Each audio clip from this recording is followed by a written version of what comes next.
Hello all, ഏവർക്കും PSC tips and ട്രിക്സിൻ്റെ പുതിയൊരു ക്ലാസ്സിലേക്ക് സ്വാഗതം. ഇന്ന് NSERT സീരീസിലെ അടുത്ത ക്ലാസ്സാണ്. നമ്മളെ ക്ലാസ്സിൽ ഇന്നും ജോഗ്രഫി സെഷൻ തന്നെയാണ് പഠിക്കുന്നത്. ക്ലാസ് 7 സാമൂഹ്യശാസ്ത്രം ഭാഗം 1 ഒരു ചാപ്റ്ററാണ് ഇന്ന് പഠിക്കുന്നത് കേട്ടോ. ചാപ്റ്ററിൻ്റെ പേര് നമ്മുടെ ഭൂമി എന്നാണ്. 5th ചാപ്റ്റർ ആയിട്ടുള്ള നമ്മുടെ ഭൂമിയാണ് ഇന്ന് കവർ ചെയ്യുന്നത്. ടെലിഗ്രാമിൽ നമ്മൾ ഇന്നലെ തന്നെ ടൈം ടേബിൾ ഇട്ടിട്ടുണ്ടായിരുന്നു. ഇന്ന് ഈ ഒരു ചാപ്റ്ററാണ് എടുക്കുന്നതെന്ന്. ടെലിഗ്രാമിൽ ജോയിൻ ചെയ്ത കുട്ടികൾക്കൊക്കെ ചാപ്റ്റർ മനസ്സിലായിട്ടുണ്ടാവും. കുറച്ചെങ്കിലും ഒന്ന് നോക്കിയിട്ടായിരിക്കും വന്നിട്ടുണ്ടാവുക എന്ന് വിശ്വസിക്കുന്നു. നമ്മളിന്ന് ചാപ്റ്റർ സ്റ്റാർട്ട് ചെയ്യാണ്. നമ്മുടെ ഭൂമി. നമ്മളിപ്പോൾ കുറച്ച് ദിവസമായിട്ട് ജോഗ്രഫി സെഷൻ തന്നെയാണ് പഠിക്കുന്നത്. പ്രധാനമായും ഭൂമിയുടെ ഉപരിതല കാഴ്ചകളെക്കുറിച്ചാണ് നമ്മൾ പഠിച്ചത് അല്ലേ. മനോഹരമായ ഭൂമിയുടെ ഉപരിതലത്തെക്കുറിച്ച് ധാരാളം വിവരങ്ങൾ ഇപ്പോൾ മുൻ ക്ലാസ്സുകളിൽ നിന്ന് നമുക്ക് കിട്ടി. ഇന്നത്തെ ക്ലാസ്സിൽ നമ്മൾ ഭൂമിയുടെ ഉപരിതലത്തിലെ കാഴ്ചകളല്ലാതെ ഭൂമിയുടെ ഉള്ളറ, അതുപോലെ ഉള്ളറയിലെ രഹസ്യങ്ങൾ, അന്തരീക്ഷ പാളികൾ, അവയുടെ സവിശേഷതകൾ, ഇതൊക്കെയാണ് ഇന്നത്തെ ക്ലാസ്സിൽ നമ്മൾ കവർ ചെയ്യാനായിട്ട് പോകുന്നത്. ചാപ്റ്റർ തുടങ്ങുമ്പോൾ ഭൂമി സ്വന്തം ഭൂമിയെക്കുറിച്ചുള്ള ഒരു ആത്മകഥം പറയുന്ന പോലെയാണ് തന്നിട്ടുള്ളത്. ഞാൻ ഭൂമി. കോടിക്കണക്കിന് വർഷങ്ങൾക്ക് മുൻപ് ചുട്ടുപൊള്ളുന്ന ഒരു ഗോളമായിരുന്നു ഞാൻ. പിന്നീട് നിരന്തരം പെയ്ത മഴയിലാണ് ഞാൻ തണുത്തത്. പിന്നെയും ദശലക്ഷക്കണക്കിന് വർഷങ്ങൾ കഴിഞ്ഞപ്പോഴാണ് ജീവജാലങ്ങൾ എന്നിലുണ്ടായത്. സൗരയൂഥങ്ങളിൽ എന്നിൽ മാത്രമാണ് ജീവൻ നിലനിൽക്കുന്നത് എന്ന് അറിയാമല്ലോ. നിങ്ങൾക്ക് ജീവിക്കാൻ വേണ്ടതെല്ലാം എന്നിലുണ്ട്. ശ്വസിക്കാൻ വേണ്ട വായു, കുടിക്കാനും മറ്റാവശ്യങ്ങൾക്കുമുള്ള ജലം, സസ്യങ്ങളുടെ വളർച്ചയ്ക്ക് അനിവാര്യമായ മണ്ണ്, അങ്ങനെ എല്ലാം. നമ്മുടെ ഭൂമി മനോഹരമാണ്. നമുക്ക് ആവശ്യമുള്ളതെല്ലാം ഭൂമിയിലുണ്ട്. സുരക്ഷിതമായി ഉപയോഗിക്കുക, വരും തലമുറയ്ക്ക് നൽകുക. അപ്പോൾ ഭൂമിയുടെ ഉപരിതല കാഴ്ചകൾ നമ്മൾ നേരത്തെ കണ്ടതാണ്. ഭൂമിയുടെ ഉള്ളറകളിലേക്ക്. ഭൂമിയുടെ ഉപരിതലത്തിൽ എത്രത്തോളം ചൂടുണ്ട് എന്നിപ്പോൾ നമുക്ക് ഇവിടെ വസിക്കുന്ന നമുക്കറിയാം. പക്ഷേ നമ്മൾ നേരത്തെ പഠിച്ചിട്ടുണ്ട്, ഭൂമിയുടെ ഉള്ളറയിലെ ചൂട് അത് അതികഠിനമായിട്ടുള്ള ചൂടാണ്. അതായത് ഭൂമിയുടെ ഉള്ളറയുടെ കേന്ദ്രഭാഗത്ത് ചൂട് ഏകദേശം 5500 ഡിഗ്രി സെൽഷ്യസ് ആണ്. 5500 ഡിഗ്രി സെൽഷ്യസ് എത്രത്തോളം ചൂടായിരിക്കും എന്നുള്ളതൊന്ന് ചിന്തിച്ച് നോക്കുക കേട്ടോ. അതായത് 100 ഡിഗ്രി സെൽഷ്യസിലാണ് വെള്ളം തിളയ്ക്കുന്നത്. അപ്പോൾ 5500 ഡിഗ്രി സെൽഷ്യസ് ചൂട് നമുക്ക് സങ്കല്പിക്കാനാവോ? ഇല്ല അല്ലേ.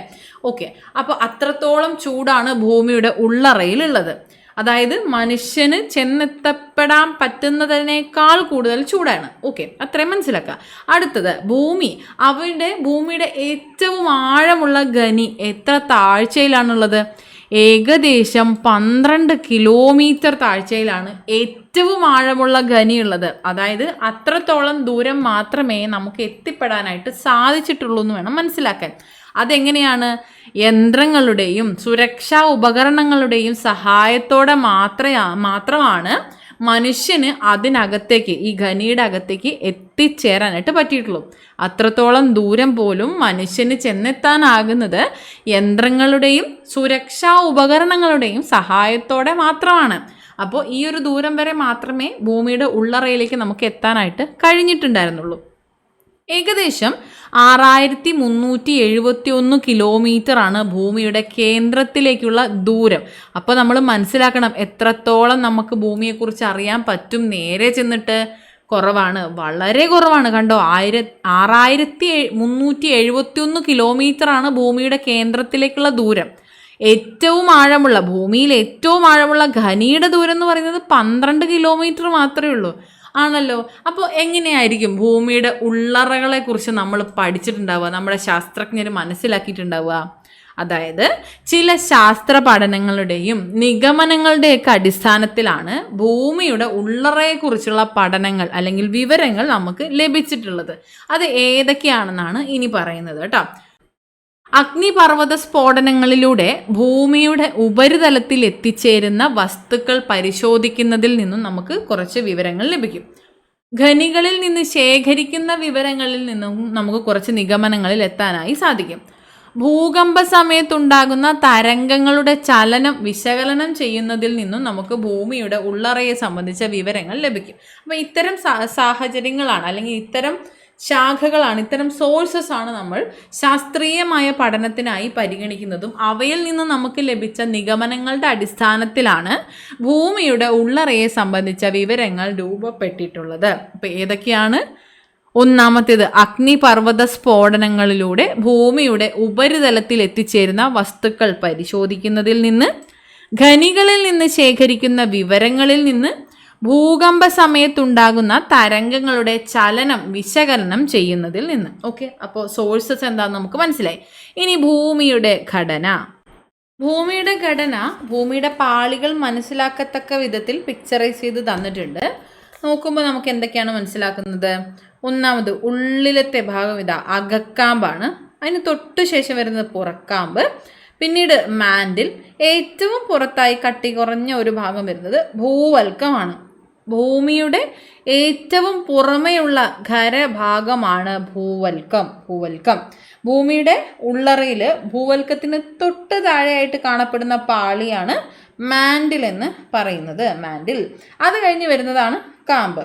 മാൻഡിലിന് കീഴ്ഭാഗത്തും തൊട്ട് താഴെയായിട്ട് ഏറ്റവും അന്തർഭാഗത്തും സ്ഥിതി ചെയ്യുന്നത്, മാൻഡിലിന് തൊട്ട് താഴെയായിട്ടും മാൻഡിലിൻ്റെ താഴെയായിട്ട് കാണപ്പെടുന്ന ഭാഗമാണ് കാമ്പ്. അതിനെയാണ് നമ്മൾ രണ്ടായി തിരിച്ച് പുറക്കാമ്പ്, അകക്കാമ്പ് എന്നിങ്ങനെ രണ്ട് ഭാഗങ്ങളായിട്ട് പറയുന്നത്. ഓക്കെ, അപ്പോൾ ഇതാണ് ഏകദേശം ഒരു ഉദാഹരണം. ഇനി നമുക്ക് ഇവയെക്കുറിച്ചുള്ള ഡീറ്റെയിൽസ് താഴെ നോക്കാം. ഇവിടെ ഈ പിക്ചറിൽ നിന്ന് കിട്ടിയിരിക്കുന്ന 2 പോയിന്റ്സാണ് പറഞ്ഞിട്ടുള്ളത്. ഭൂമിയുടെ ഉള്ളറയെ വിവിധ പാളികളായി തിരിച്ചിരിക്കുന്നു. ഏറ്റവും പുറമേയുള്ള ഭാഗമാണ് അല്ലെങ്കിൽ പാളിയാണ് ഭൂവൽക്കം അല്ലെങ്കിൽ ക്രസ്റ്റ് എന്ന് പറയുന്നത്. ക്രസ്റ്റ് അല്ലെങ്കിൽ ഭൂവൽക്കം, മാൻഡിൽ. പുറക്കാമ്പ്, അകക്കാമ്പ്, കോർ എന്നതാണ് കാമ്പ് എന്നതിന് പറയുന്നത് കേട്ടോ. ഇനി ഇവരുടെ ഡീറ്റെയിൽസ് നോക്കാം. ഒന്നാമത് ഇതാ ഭൂവൽക്കത്തിൽ ഈ ഒരു പാളിയെ ഒന്നുകൂടെ എടുത്ത് എൻലാർജ് ചെയ്ത് കാണിച്ചിട്ടുണ്ട്. ഈ ഒരു ഭാഗമാണ് കാമ്പ്. ഇത് അകക്കാമ്പ്, ഇത് പുറക്കാമ്പ്. പിന്നീട് മാൻഡിൽ വരുന്നുണ്ട്, മാൻഡിൽ. അതിനുശേഷം ഭൂവൽക്കം വരുന്നുണ്ട്. ഓക്കെ, അപ്പോൾ ഭൂവൽക്കത്തെക്കുറിച്ച് നോക്കാം. ഭൂവൽക്കം അഥവാ ക്രസ്റ്റ് ഭൂമിയുടെ ഏറ്റവും പുറമേയുള്ളതും താരതമ്യേന നേർത്തതുമായ പാളിയാണ് ഭൂവൽക്കം. ഭൂമിയുടെ ഏറ്റവും പുറമേയുള്ളതും താരതമ്യേന നേർത്തതുമായ പാളിയാണ് ഭൂവൽക്കം. ഖരരൂപത്തിലുള്ള പാറകളാൽ നിർമ്മിതമാണ് ഈ പാളി. ഖരരൂപത്തിലുള്ള പാറകളാൽ നിർമ്മിതമാണ് ഭൂവൽക്കം.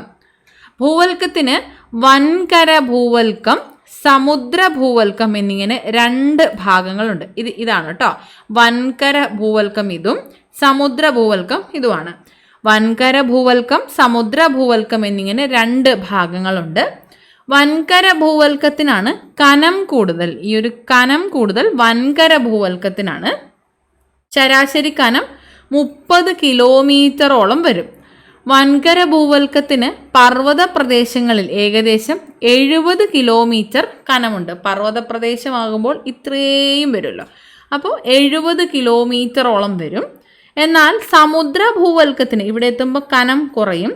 ശരാശരി 5 കിലോമീറ്ററാണ് കനം വരുന്നത്. ഹിമാലയ പർവ്വത മേഖലയിലൊക്കെ ഭൂവൽക്കത്തിൻ്റെ കനം 70 കിലോമീറ്ററാണ് വരുന്നത്. അപ്പോൾ ഇതാണ് ഭൂവൽക്കം എന്ന് പറയുന്നത്. ഭൂമിയുടെ ഘടനയൊക്കെ വളരെ പ്രധാനപ്പെട്ടതാണ്. ഓരോ ലെയറും കൃത്യമായും വ്യക്തമായും പഠിക്കണം.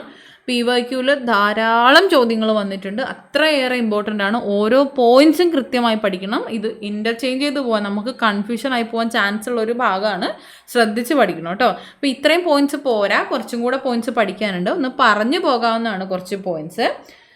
ധാതുക്കളുടെയും ശിലകളുടെയും കലവറ എന്നറിയപ്പെടുന്നത് ഭൂവൽക്കമാണ് കേട്ടോ. ശിലകളുടെയും ധാതുക്കളുടെയും കലവറ.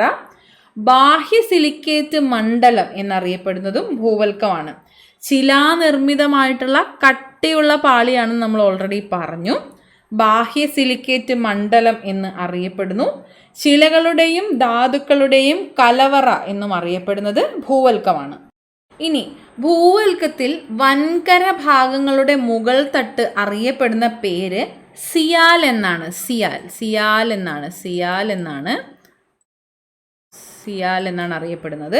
അത് സിലിക്കോണും അലുമിനിയവും ചേർന്നാണ് സിയാലാവുന്നത്. ഓക്കെ, ഭൂവൽക്കത്തിൽ വൻകര ഭാഗങ്ങളുടെ മുകൾ തട്ട് അറിയപ്പെടുന്നത് സിയാൽ എന്നാണ്.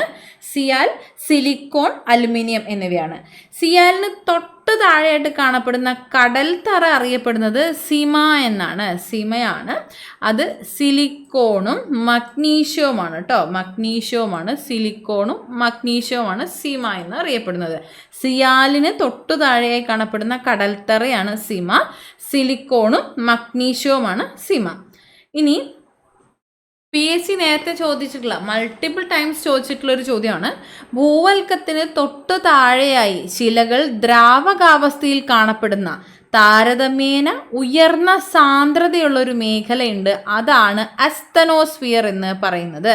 അസ്തനോസ്ഫിയർ. ഭൂവൽക്കത്തിന് തൊട്ടു താഴെയായി ശിലകൾ ദ്രാവകാവസ്ഥയിൽ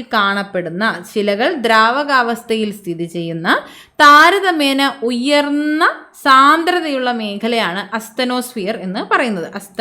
അസ്തനോസ്ഫിയർ. ഓക്കെ, ഇനി മാൻഡിലാണ്. മാൻഡിൽ ഈ ഭാഗം മുതൽ ഇവിടം വരെ നമ്മുടെ മാൻഡിലാണ്. ഭൂവൽക്കത്തിന് താഴെയുള്ള ഭാഗമാണ് മാൻഡിൽ. താരതമ്യേന കനമുള്ള ഭാഗമാണ്. അതായത് ക്രസ്റ്റിനേക്കാളും ഭൂവൽക്കത്തിനേക്കാളും കനമുള്ളതാണ് മാൻഡിൽ. ഏകദേശം 2900 കിലോമീറ്റർ വരെ വ്യാപിച്ചു കിടക്കുന്നു. ഏകദേശം ഇതിൻ്റെ വ്യാപ്തി 2900 കിലോമീറ്റർ ആണ്. ഭൂവൽക്കവും മാൻഡിലിൻ്റെ ഉപരിഭാഗവും ചേർന്നുള്ള ഭാഗത്തെയാണ് ശിലാമണ്ഡലം എന്ന് വിളിക്കുന്നത്. ഭൂവൽക്കവും പ്രധാനപ്പെട്ട പോയിന്റാണ് കേട്ടോ. ഭൂവൽക്കവും മാൻഡിലിൻ്റെ ഉപരിഭാഗവും ചേർന്നുള്ള ഭാഗത്തെയാണ് ശിലാമണ്ഡലം, ലിത്തോസ്ഫിയർ എന്ന് വിളിക്കുന്നത്. ഭൂവൽക്കവും മാൻഡിലിൻ്റെ ഉപരിഭാഗവും ചേർന്നുള്ള ഭാഗത്തെ ലിത്തോസ്ഫിയർ അല്ലെങ്കിൽ ശിലാമണ്ഡലം എന്ന് വിളിക്കുന്നു. ശിലാമണ്ഡലത്തിന് താഴെയായി ശിലാപദാർത്ഥങ്ങൾ ഉരുകി മാഗ്മ അർദ്ധദ്രാവകാവസ്ഥയിൽ കാണപ്പെടുന്ന ഭാഗമാണ് അസ്തനോസ്ഫിയർ എന്ന് പറയുന്നത്. ഇതാണ് നമ്മളിവിടെ പറഞ്ഞത് കേട്ടോ. ശിലാമണ്ഡലത്തിന് താഴെയായിട്ട്, ലിത്തോസ്ഫിയറിന് താഴെയായിട്ട് ശിലാപദാർത്ഥങ്ങൾ ഉരുകി മാഗ്മ അർദ്ധദ്രാവകാവസ്ഥയിൽ കാണപ്പെടുന്ന ഭാഗമാണ് അസ്തനോസ്ഫിയർ. എന്നാൽ അസ്തനോസ്ഫിയറിന് താഴെയുള്ള ഭാഗം ഖരാവസ്ഥയിലാണ്.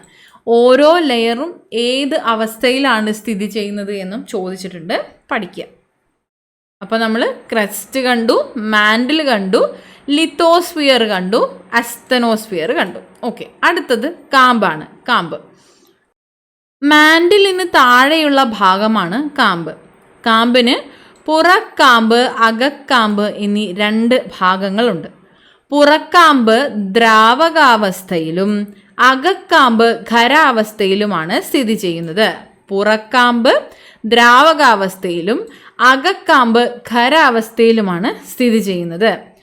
കാമ്പ് മുഖ്യമായും നിക്കൽ, ഇരുമ്പ് എന്നീ ലോഹങ്ങളാൽ രൂപം കൊണ്ടതാണ്. അതിനാൽ കാമ്പിന് നിഫെ എന്നും പേരുണ്ട്. നിക്കൽ, ഇരുമ്പ് എന്നീ ലോഹങ്ങളാൽ രൂപം കൊണ്ടതുകൊണ്ട് കാമ്പിന് നിഫെ എന്നും പേരുണ്ട്. അകക്കാമ്പിൽ ചൂട് ഏകദേശം 5500 ഡിഗ്രി സെൽഷ്യസ് ആണ്. അകക്കാമ്പിലെ ചൂട് ഏകദേശം 5500 ഡിഗ്രി സെൽഷ്യസ് ആണ്. കാമ്പ് മാൻഡിലിന് തൊട്ട് താഴെയായി സ്ഥിതി ചെയ്യുന്നു. പുറക്കാമ്പ്, അകക്കാമ്പ് എന്നീ 2 ഭാഗങ്ങളുണ്ട്. പുറക്കാമ്പ് ദ്രാവകാവസ്ഥയിലും അകക്കാമ്പ് ഖരാവസ്ഥയിലുമാണ്. നിക്കൽ, ഇരുമ്പ് എന്നീ ലോഹങ്ങൾ കൊണ്ട് രൂപപ്പെട്ടതുകൊണ്ട് കാമ്പിനെ നിഫെ എന്നും പറയാറുണ്ട്, അല്ലെങ്കിൽ നിഫെ എന്നും പേരുണ്ട്. അകക്കാമ്പിലെ ചൂട് 5500 ഡിഗ്രി സെൽഷ്യസ് ആണ്. ഇതിൽ ബാഹ്യ അകക്കാമ്പ് ദ്രാവക അവസ്ഥയിലാണെന്ന് പറഞ്ഞു. അതായത് പുറക്കാമ്പ്, ബാഹ്യ അകക്കാമ്പ് അല്ലെങ്കിൽ പുറക്കാമ്പ് എന്ന് പറയുന്നുണ്ട്, അത് ദ്രാവക അവസ്ഥയിലാണെന്ന് പറഞ്ഞു. കാരണം എന്താണ്? എസ് തരംഗങ്ങൾ എന്ന പേരിൽ അറിയപ്പെടുന്ന ഭൂചലനീയ തരംഗങ്ങൾ ഈ മേഖലയിലൂടെ സഞ്ചരിക്കാത്തത് കൊണ്ടാണ് ഇത് ദ്രാവകാവസ്ഥയിലായിട്ടുള്ളത്. അതേസമയം അകക്കാമ്പ്, ഇന്നർ കോർ ഏതവസ്ഥയിലാണ്? ഖരാവസ്ഥയിലാണ്. അതിന് കാരണം എന്താ? മുകളിലുള്ള പാളികളുടെ ശക്തമായ പ്രഷർ കാരണം ഇത് ഖരാവസ്ഥയിലായി പോയതാണ്. ഓക്കെ, മുകളിലുള്ള പാളികളുടെ ശക്തമായ അല്ലെങ്കിൽ ഉയർന്ന മർദ്ദം കാരണം അകക്കാമ്പ് ഖരാവസ്ഥയിലാണ്. എന്നാൽ പുറക്കാമ്പ് ദ്രാവകാവസ്ഥയിലാണ്. കാരണം എസ് തരംഗങ്ങളാണ്. എസ് തരംഗങ്ങൾ എന്ന പേരിൽ അറിയപ്പെടുന്ന ഭൂചലനീയ തരംഗങ്ങൾ ഈ മേഖലയിലൂടെ സഞ്ചരിക്കാത്തത് കൊണ്ട് ഇവ ദ്രാവകാവസ്ഥയിലാണ് സ്ഥിതി ചെയ്യുന്നത്. ഇനി ഇവിടെയുള്ള പ്രധാനപ്പെട്ട 2 വിച്ഛിന്നതകൾ കൂടി പരിചയപ്പെടാം. ഒന്നാമതായിട്ട് വരുന്നത് മാൻഡിലിനെയും ക്രസ്റ്റിനെയും, അതായത് ഭൂവൽക്കത്തെയും മാൻഡിലിനെയും തമ്മിൽ വേർതിരിക്കുന്ന വിച്ഛിന്നതയാണ് മൊഹറോവിക് വിച്ഛിന്നത എന്ന് പറയുന്നത്. ഇവിടെ എഴുതിയാൽ കാണുമല്ലോ അല്ലേ, മൊഹറോവിക് വിച്ഛിന്നത, മൊഹറോവിക് ഡിസ്കണ്ടിന്യൂറ്റി എന്ന് പറയുന്നു, മൊഹറോവിക് വിച്ഛിന്നത. എന്നാൽ മാൻഡിലിനെയും കാമ്പിനെയും തമ്മിൽ വേർതിരിക്കുന്നത് ഗുട്ടൻബർഗ് വിച്ഛിന്നതയാണ്. ഗുട്ടൻബർഗ് വിച്ഛിന്നതയാണ്. മാൻഡിലിനെയും ഭൂവൽക്കത്തെയും തമ്മിൽ വേർതിരിക്കുന്നത് മൊഹറോവിക് വിച്ഛിന്നതയും മാൻഡിലിനെയും കോറിനെയും തമ്മിൽ വേർതിരിക്കുന്നത് ഗുട്ടൻബർഗ് വിച്ഛിന്നതയുമാണ്. ഓക്കെ ആണല്ലോ. ഇനി ഭൂമിയുടെ ഘടന, അവയുടെ സവിശേഷതകൾ കുറച്ചും കൂടെ ഡീറ്റെയിൽ ആയിട്ടാണ് പറയുന്നത്. നമ്മൾ പറഞ്ഞ പോയിന്റ്സ് തന്നെ ഒന്നും കൂടെ ഒന്ന് നന്നായി പറയുന്നു മാത്രം. ഭൂവൽക്കമാണ് ഏറ്റവും പുറമേ ഉള്ളത്. കട്ടി കുറഞ്ഞ ഭാഗമാണ്. ശിലകളുടെയും ധാതുക്കളുടെയും കലവറയാണ്. ബാഹ്യ സിലിക്കേറ്റ് മണ്ഡലം എന്നറിയപ്പെടുന്നത് ഭൂവൽക്കമാണ്. ഭൂമിയുടെ ഏറ്റവും പുറമേയുള്ള ഖരഭാഗമാണ് ഭൂവൽക്കം. രണ്ടാമത് നമ്മൾ പറഞ്ഞ പോയിന്റ് സമുദ്രതട ഭൂവൽക്കം എന്നും വൻകര ഭൂവൽക്കം എന്നും 2ആയി തരംതിരിക്കുന്നുണ്ട്. സമുദ്രതട ഭൂവൽക്കം വൻകര ഭൂവൽക്കത്തെ അപേക്ഷിച്ച് കനം കുറവാണ്. സമുദ്രതട ഭൂവൽക്കത്തിൻ്റെ കനം 5 കിലോമീറ്റർ ആണെങ്കിൽ വൻകര ഭൂവൽക്കത്തിൻ്റെ കനം ശരാശരി 30 കിലോമീറ്റർ ആണ്. ഹിമാലയ പർവ്വത മേഖലയിലൊക്കെ ഭൂവൽക്കത്തിൻ്റെ കനം 70 കിലോമീറ്റർ ആണ് വരുന്നത്. ഭൂവൽക്കത്തിൽ വൻകര ഭാഗങ്ങൾ സിയാൽ എന്നും സമുദ്രഭാഗം സിമ എന്നും അറിയപ്പെടുന്നു എന്ന് നമ്മൾ പറഞ്ഞു. ഭൂവൽക്കത്തിൽ വൻകരകളുടെ മുകൾ തട്ട് സിയാൽ, സിലിക്കോൺ അലുമിനിയം ചേർന്ന് സിയാൽ എന്നറിയപ്പെടുന്നു.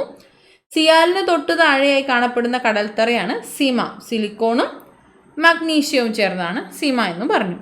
മാൻഡിൽ ഭൂവൽക്കത്തിന് താഴെ 2900 കിലോമീറ്റർ വരെയുള്ള ഭാഗം, 2900 കിലോമീറ്റർ വരെയുള്ള ഭാഗമാണ് മാൻഡിൽ എന്ന് പറയുന്നത്. മാൻഡിൽ ഭൂവൽക്കത്തിന് തൊട്ട് താഴെയായി 2900 കിലോമീറ്റർ വരെയുള്ള ഭാഗമാണ് മാൻഡിൽ എന്ന് പറയുന്നത്. ഭൂവൽക്കത്തെ മാൻഡിലിൽ നിന്ന് വേർതിരിക്കുന്ന മേഖലയാണ് മൊഹറോവിക് വിച്ഛിന്നത എന്ന് പറയുന്നത്. മൊഹറോവിക് പരിവർത്തന മേഖല, മൊഹറോവിക് ഡിസ്കണ്ടിന്യൂറ്റി എന്ന് പറയുന്നത്.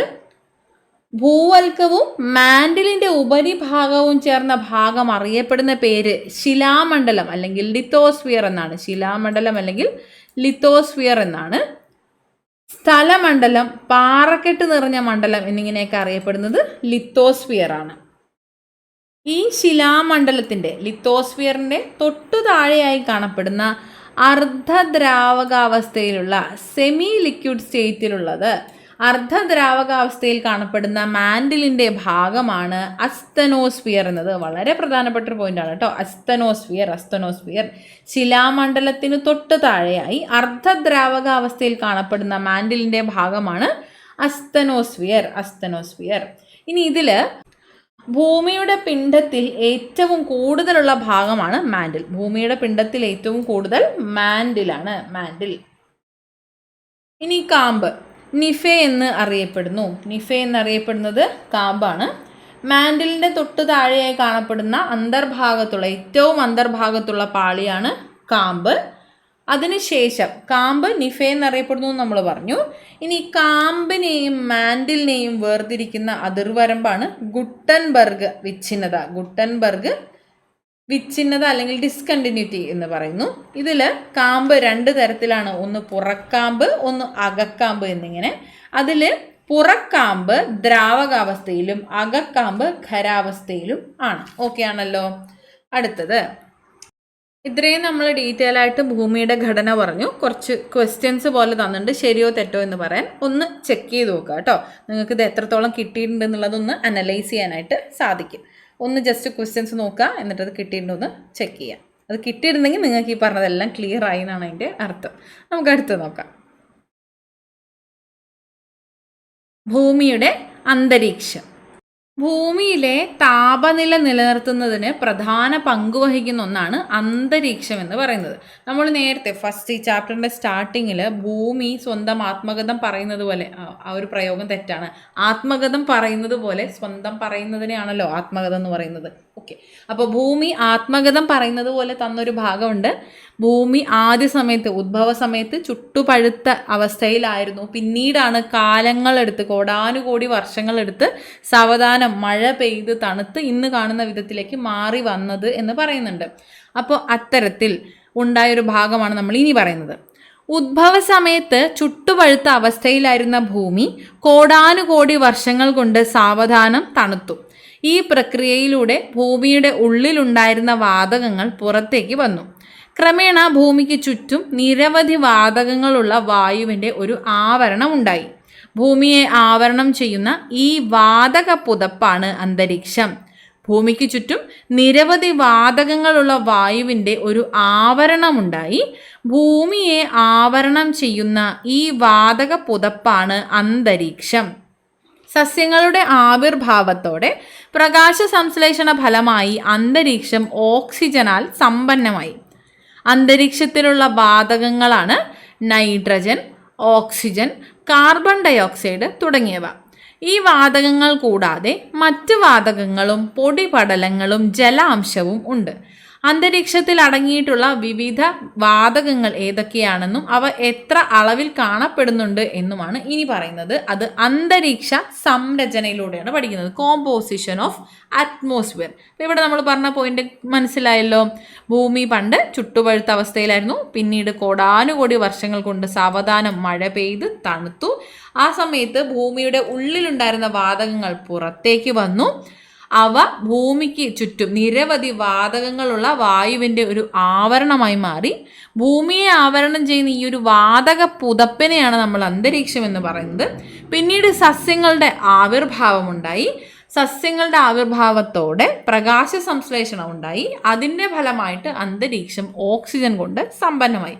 പിന്നീട് നിറയെ വാതകങ്ങളുണ്ടായി. വാതകങ്ങൾ കൂടാതെ പൊടിപടലങ്ങളും ജലാംശവും ഉണ്ടായി. അത്തരത്തിലുള്ളവയൊക്കെ ഭൂമിയെ ചുറ്റിപ്പറ്റി നിൽക്കുന്നു. അപ്പോൾ അത് എത്രത്തോളം ഉണ്ട് എന്നാണ് ഇനി പറയുന്നത്. Composition of atmosphere. ഭൗമോപരിതലത്തിൽ നിന്ന് 10,000-ഓളം കിലോമീറ്റർ ഉയരം വരെ അന്തരീക്ഷത്തിൻ്റെ സാന്നിധ്യമുണ്ട്. എന്നാൽ ആകെ അന്തരീക്ഷ വായുവിൻ്റെ 97% സ്ഥിതി ചെയ്യുന്നത് ഭൗമോപരിതലത്തിൽ നിന്ന് ഏകദേശം 29 കിലോമീറ്റർ ഉയരം വരെയാണെന്നാണ് കണക്കാക്കപ്പെടുന്നത്. ഭൗമോപരിതലത്തിൽ നിന്ന് 10,000-ഓളം കിലോമീറ്റർ വരെ അന്തരീക്ഷമുണ്ട്. എന്നാൽ ഏകദേശം 29 കിലോമീറ്റർ ഉയരം വരെയാണ് ഭൗമോപരിതലത്തിൽ അന്തരീക്ഷ വായുവിൻ്റെ 97% ഉള്ളത് എന്നാണ് കണക്കാക്കപ്പെടുന്നത്. അതായത് ഉയരം കൂടുന്തോറും വാതകങ്ങളുടെ അളവ് കുറഞ്ഞാണ് വരുന്നത്. ഉയരം കൂടുന്തോറും വാതകങ്ങളുടെ അളവ് കുറഞ്ഞു വരുന്നു.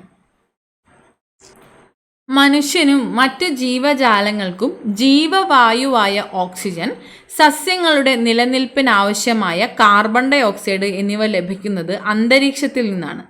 ഈ രണ്ട് വാതകങ്ങളാണ് ഭൂമിയിൽ ജീവൻ നിലനിർത്തുന്നതിൽ മുഖ്യ പങ്ക് വഹിക്കുന്നത്. മനുഷ്യനും മറ്റ് ജീവജാലങ്ങൾക്കുമൊക്കെ ജീവവായുവായ ഓക്സിജൻ, അതുപോലെ സസ്യങ്ങൾക്ക് അവയുടെ നിലനിൽപ്പിനാവശ്യമായിട്ടുള്ള കാർബൺ ഡയോക്സൈഡ്, ഇവയൊക്കെ ലഭിക്കുന്നത് അന്തരീക്ഷത്തിൽ നിന്നാണ്. ഈ രണ്ട് വാതകങ്ങളാണ് ഭൂമിയിൽ ജീവൻ നിലനിർത്തുന്നതിൽ മുഖ്യ പങ്ക് വഹിക്കുന്നത്. ഇനി അന്തരീക്ഷ വാതകങ്ങൾ ഒരു പൈ ചാർട്ട് പോലെ തന്നിട്ടുണ്ട്. അന്തരീക്ഷ വായുവിൽ ഏറ്റവും കൂടുതലുള്ള വാതകം ഏതാണ്? അന്തരീക്ഷ വായുവിൽ ഏറ്റവും കൂടുതൽ ഏതാ തന്നിരിക്കുന്നത്? നൈട്രജൻ ആണ്. 78% നൈട്രജൻ ആണുള്ളത്. 78.08% നൈട്രജൻ ഉള്ളത്. നൈട്രജനും ഓക്സിജനും കൂടി ആകെ അന്തരീക്ഷ സംരചനയുടെ എത്ര ശതമാനമാണ് ഉൾക്കൊള്ളുന്നത്? ഏകദേശം 99% ഇവ രണ്ടും ചേരുമ്പോഴുള്ള അളവ് എന്ന് പറയുന്നത്. ബാക്കി 1% ഇത്രത്തോളം വാതകങ്ങൾ: argon, carbon dioxide, neon, helium, krypton, xenon, hydrogen എന്നതൊക്കെ. ഇതൊക്കെ വളരെ മൈന്യൂട്ട് പെർസെൻറ്റേജ് മാത്രമേ ഉള്ളൂ. ഈ ആകെയുള്ള ബാക്കിയുള്ള 1% ഇത്രത്തോളം വാതകങ്ങൾ ഉൾക്കൊണ്ടിട്ടുള്ളത് എന്ന് മനസ്സിലാക്കണം. അന്തരീക്ഷത്തിൽ അടങ്ങിയിരിക്കുന്ന ഘടകങ്ങളെക്കുറിച്ചാണ് നമ്മൾ പൊതുവെ ഇപ്പോൾ പറഞ്ഞത്. ഇതുകൂടാതെ തുടർച്ചയായ മാറ്റത്തിന് വിധേയമായിക്കൊണ്ടിരിക്കുന്ന ഒരു അന്തരീക്ഷ ഘടകമാണ് ജലബാഷ്പം എന്ന് പറയുന്നത്. ജലബാഷ്പം. അപ്പോൾ ബാഷ്പീകരണത്തെക്കുറിച്ചാണ് ഇനി നമ്മൾ പറയുന്നത്. സൂര്യതാപമേറ്റ് ഭൗമോപരിതലത്തിൽ നിന്നും ജലം നീരാവിയായി അന്തരീക്ഷത്തിലെത്തുന്ന പ്രക്രിയയാണ് ബാഷ്പീകരണം അല്ലെങ്കിൽ ഇവാപറേഷൻ എന്ന് പറയുന്നത്. സൂര്യതാപനമേറ്റ് ഭൗമോപരിതലത്തിൽ നിന്നും ജലം നീരാവിയായി അന്തരീക്ഷത്തിലെത്തുന്ന പ്രക്രിയയാണ് ബാഷ്പീകരണം അഥവാ ഇവാപറേഷൻ. ഭൗമോപരിതലത്തിൽ നിന്ന് ഏകദേശം 90 കിലോമീറ്റർ വരെ മാത്രമേ ജലബാഷ്പത്തിൻ്റെ സാന്നിധ്യം കാണപ്പെടുന്നുള്ളൂ. ഏകദേശം 90 കിലോമീറ്റർ വരെ മാത്രമേ ജലബാഷ്പം ഉണ്ടാവുന്നുള്ളൂ. അതുപോലെ ഉഷ്ണമേഖലകളിൽ താപനിലയും ബാഷ്പീകരണ തോതും കൂടുതലായിരിക്കും. എല്ലാ സമയത്തും ബാഷ്പീകരണം ഒരുപോലെയുള്ള അളവിലല്ല നടക്കുന്നത്. ഓക്കെ, ജലാശയങ്ങളുടെ അടുത്ത് സ്ഥിതി ചെയ്യുന്ന സ്ഥലങ്ങളിൽ അന്തരീക്ഷ ജലാംശം കൂടുതലായിരിക്കും. ജലാശയങ്ങളുടെ അടുത്താണല്ലോ, അപ്പോൾ അത്തരത്തിലുള്ള സ്ഥലങ്ങളിലൊക്കെ അന്തരീക്ഷത്തിലെ ജലാംശം കൂടുതലായിരിക്കും. അന്തരീക്ഷത്തിലുള്ള നീരാവി തണുത്ത് ജലകണികകളായിട്ട് മാറുകയും ചെയ്യുന്നുണ്ട്.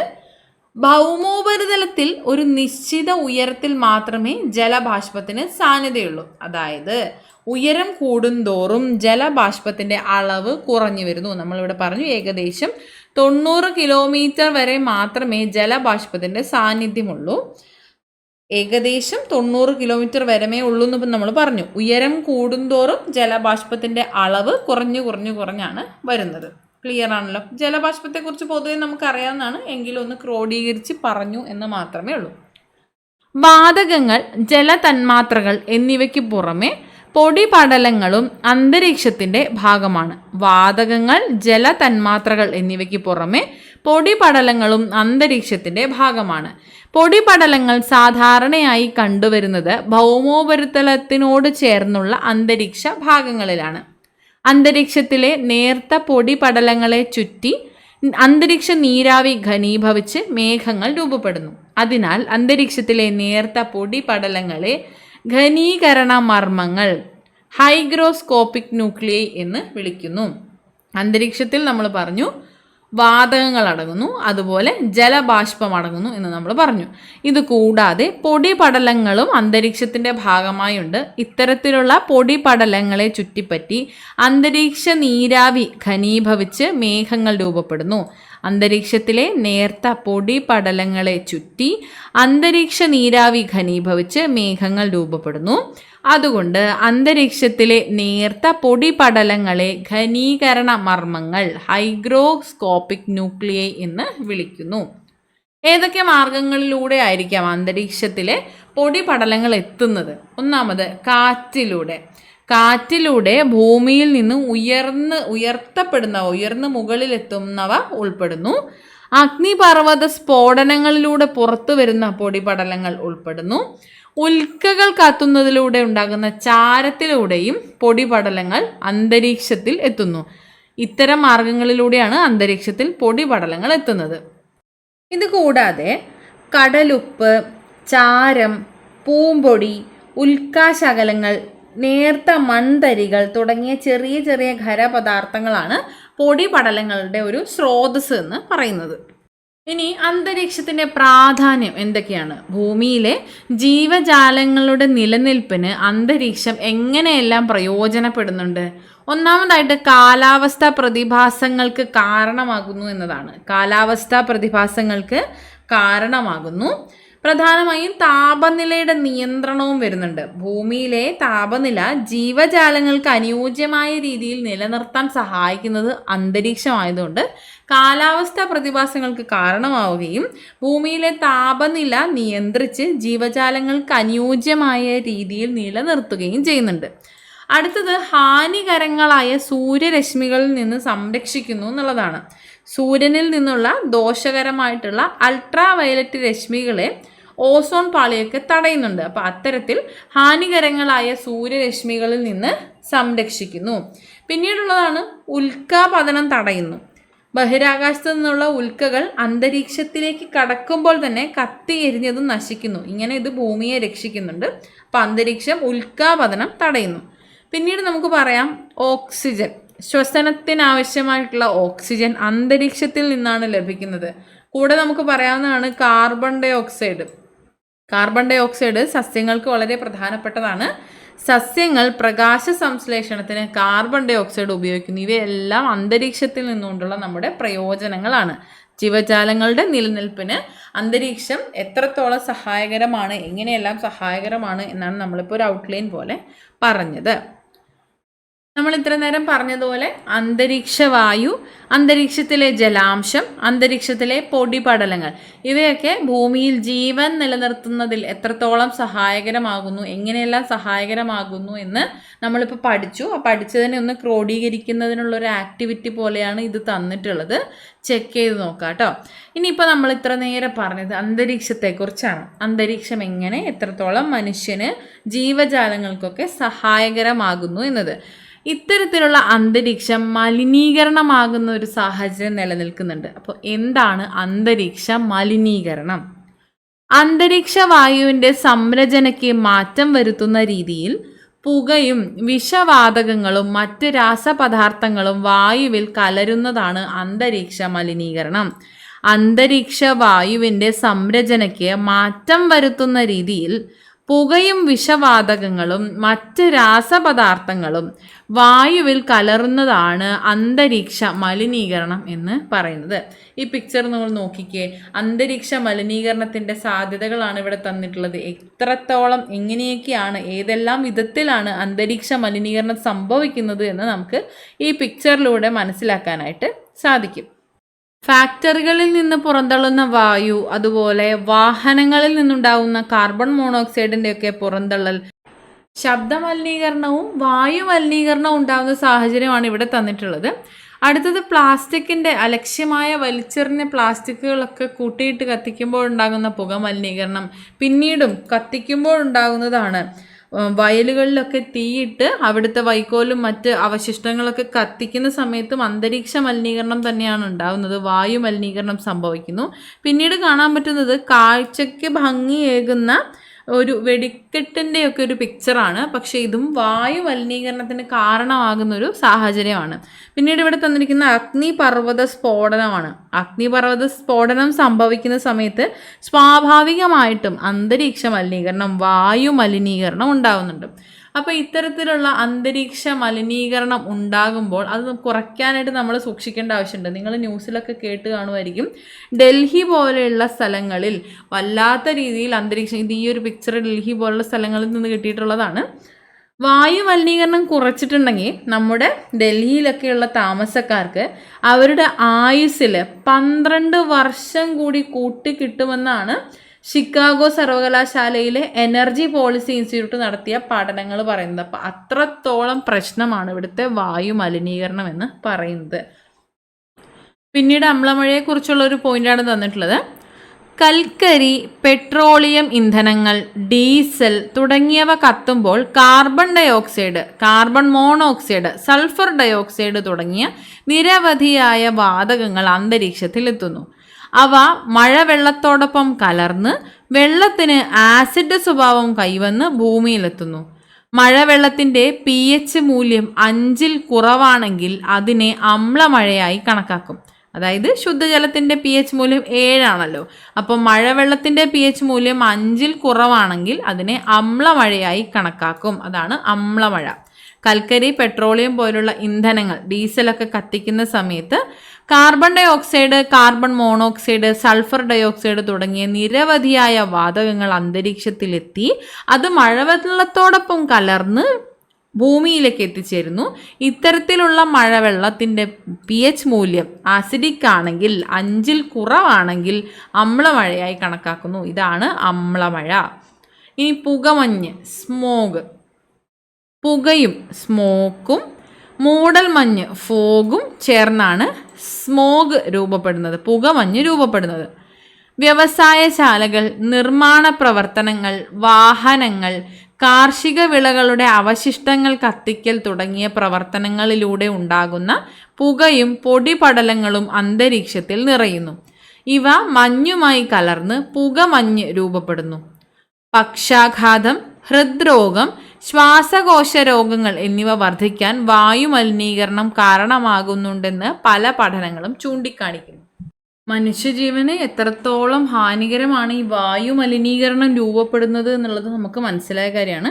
അപ്പം അമ്ലമഴ നമ്മൾ ഓൾറെഡി പഠിച്ചു. പുകമഞ്ഞ്, പുകയും മൂടൽമഞ്ഞും സ്മോക്കും ഫോഗും ചേർന്നതാണ് പുകമഞ്ഞ് അല്ലെങ്കിൽ സ്മോഗ് എന്നത്. വ്യവസായശാലകളിൽ നിന്നും നിർമ്മാണ പ്രവർത്തനങ്ങൾ, വാഹനങ്ങൾ, കാർഷിക വിളകളുടെ അവശിഷ്ടങ്ങൾ കത്തിക്കൽ തുടങ്ങിയ പ്രവർത്തനങ്ങളിലൂടെ ഉണ്ടാകുന്ന പുകയും പൊടിപടലങ്ങളും അന്തരീക്ഷത്തിൽ നിറയുന്നതോടുകൂടിയാണ് ഇതൊക്കെ രൂപപ്പെടുന്നത്. ഇവ മഞ്ഞുമായിട്ട് കലർന്ന് പുകമഞ്ഞ് രൂപപ്പെടുന്നു. പുകയും പൊടിപടലങ്ങളും അന്തരീക്ഷത്തിലെ മഞ്ഞുമായിട്ട് കലർന്ന് പുകമഞ്ഞ് രൂപപ്പെടുന്നു. പക്ഷാഘാതം, ഹൃദ്രോഗം, ശ്വാസകോശ രോഗങ്ങൾ പോലെയുള്ളവയൊക്കെ വർദ്ധിക്കാൻ വായു മലിനീകരണം കാരണമാകുന്നുണ്ട് എന്നാണ് പഠനങ്ങൾ പറയുന്നത്. അപ്പോൾ ഇവയ്ക്കൊക്കെ ഒരു പരിഹാരം ആവശ്യമായിട്ടുണ്ട്. നമ്മൾ നേരത്തെ പറഞ്ഞതുപോലെ വായു മലിനീകരണം അത്രത്തോളം മനുഷ്യരാശിയുടെ നിലനിൽപ്പിന് തന്നെ ഭീഷണിയായിട്ടുള്ള സാഹചര്യത്തിൽ അവയുടെയൊക്കെ പരിഹാരം, പലതരത്തിലുള്ള പരിഹാരങ്ങളുണ്ട്. അവ നമ്മൾ കണ്ടെത്തി അവ പ്രയോജനപ്പെടുത്തേണ്ട ആവശ്യമുണ്ട്. പലതുണ്ട് പരിഹാരങ്ങൾ. ഏതൊക്കെ രീതിയിലാണ് വായു മലിനീകരണം സംഭവിക്കുന്നത് എന്ന് പഠിച്ചു. വായു മലിനീകരണം കാരണമുള്ള ദോഷങ്ങൾ പഠിച്ചു. അപ്പോൾ ആ ഒരു കാരണങ്ങൾ കൊണ്ട് തന്നെയുള്ള ആൻസർ നമ്മൾ കണ്ടെത്തേണ്ടതായിട്ടുണ്ട്. എന്തൊക്കെ കാരണങ്ങളിലൂടെയാണ് വായു മലിനീകരണം സംഭവിക്കുന്നത്, അതേ കാരണങ്ങൾക്ക് പരിഹാരം കണ്ടെത്തിക്കൊണ്ട് വായു മലിനീകരണം കുറയ്ക്കാൻ വേണ്ടി നമുക്ക് പരിശ്രമിക്കാം. അപ്പോൾ ഒന്നാമത് പൊതുവാഹനങ്ങൾ ഉപയോഗിക്കൽ നമുക്ക് പറയാവുന്നതാണ്. പൊതുവാഹനങ്ങൾ ഉപയോഗിക്കൽ, വൈദ്യുതിയുടെ ഉപയോഗം കുറയ്ക്കാൻ സാധിക്കും. വൈദ്യുതിയുടെ ഉപയോഗം കുറയ്ക്കുക. അതുപോലെ കാൽനടയാത്ര പരിശീലിക്കുക, കാൽനടയാത്ര പ്രയോജനപ്പെടുത്തുക. ഒരാൾ മാത്രം യാത്ര ചെയ്യുമ്പോൾ വലിയ വാഹനങ്ങൾ ഉപയോഗിക്കാതിരിക്കാൻ നമുക്ക് ശ്രദ്ധിക്കാം. അപ്പോൾ ഇതുപോലെയുള്ള ട്രാഫിക് ജാമുകളും ഇതിൽ നിന്നുണ്ടാകുന്ന മലിനീകരണങ്ങളും നമുക്ക് കുറയാനായിട്ട് സാധിക്കും. പിന്നെ അതുപോലെ സാധിക്കുമെങ്കിൽ വിറകടുപ്പുകൾ പരമാവധി ഒഴിവാക്കാനായിട്ട് ശ്രമിക്കുക. മാലിന്യങ്ങൾ കൂട്ടിയിട്ട് കത്തിക്കാതിരിക്കാൻ ശ്രദ്ധിക്കുക. വനവൽക്കരണത്തിനും കൂടെയുള്ള സാധ്യതകൾ ശ്രമിക്കുക. അപ്പോൾ ഇത്തരത്തിലുള്ള മാർഗങ്ങളിലൂടെയെല്ലാം നമുക്ക് അന്തരീക്ഷ മലിനീകരണം ഒരു പരിധി വരെ കുറയ്ക്കാനായിട്ട് സാധിക്കും. ഇനി നമുക്ക് അന്തരീക്ഷ ഘടനയെക്കുറിച്ച് നോക്കാം. താപവ്യത്യാസത്തിൻ്റെ അടിസ്ഥാനത്തിൽ അന്തരീക്ഷത്തെ 5 വ്യത്യസ്ത പാളികളായി തരംതിരിച്ചിരിക്കുന്നു. അന്തരീക്ഷത്തെക്കുറിച്ച് നമ്മൾ പറഞ്ഞു. അതിൻ്റെ താപവ്യത്യാസത്തിൻ്റെ അടിസ്ഥാനത്തിലാണ് അന്തരീക്ഷത്തെ 5 വ്യത്യസ്ത പാളികളായിട്ട് തരംതിരിച്ചിട്ടുള്ളത്. ഏറ്റവും താഴെയുള്ള പാളിയാണ് ട്രോപ്പോസ്ഫിയർ, പിന്നീട് സ്ട്രാറ്റോസ്ഫിയർ, തുടർന്നുള്ളത് മീസോസ്ഫിയർ, തെർമോസ്ഫിയർ, എക്സോസ്ഫിയർ എന്നിങ്ങനെ 5 തരത്തിലുള്ള പാളികളാണ്. ഇത് താപവ്യത്യാസത്തിൻ്റെ അടിസ്ഥാനത്തിലാണ് പാളികളായിട്ട് തരംതിരിച്ചിട്ടുള്ളത്. അപ്പോൾ നമുക്ക് അവയെ ഓരോന്നും എന്തൊക്കെയാണെന്ന് നോക്കാം. അന്തരീക്ഷ പാളികൾ ഏതൊക്കെയാണ്? നമ്മൾ പറഞ്ഞതുപോലെ ട്രോപ്പോസ്ഫിയർ, സ്ട്രാറ്റോസ്ഫിയർ, മീസോസ്ഫിയർ, തെർമോസ്ഫിയർ അല്ലെങ്കിൽ അയണോസ്ഫിയർ ആണ് അടുത്തത്. ഏറ്റവും ലാസ്റ്റ് ഉള്ളതാണ് എക്സോസ്ഫിയർ. ഇനി ഇവ ഓരോന്നും, ഓരോ പാളിയും അവയുടെ സവിശേഷതകളും PYQ പരിശോധിച്ചവർക്കറിയാം എത്രത്തോളം ഈ ഭാഗത്ത് നിന്നൊക്കെ ചോദ്യങ്ങൾ വന്നിട്ടുണ്ട് എന്നുള്ളത്. ഓരോ ഭാഗത്തിൻ്റെയും സവിശേഷതകൾ തന്നിട്ട് ഈ ഭാഗം ഏതാണ്, ഈ പാളി ഏതാണെന്ന് ചോദിക്കാം. അതുപോലെ മിക്സ് ആൻഡ് മാച്ച് പോലെ ചോദിക്കാം.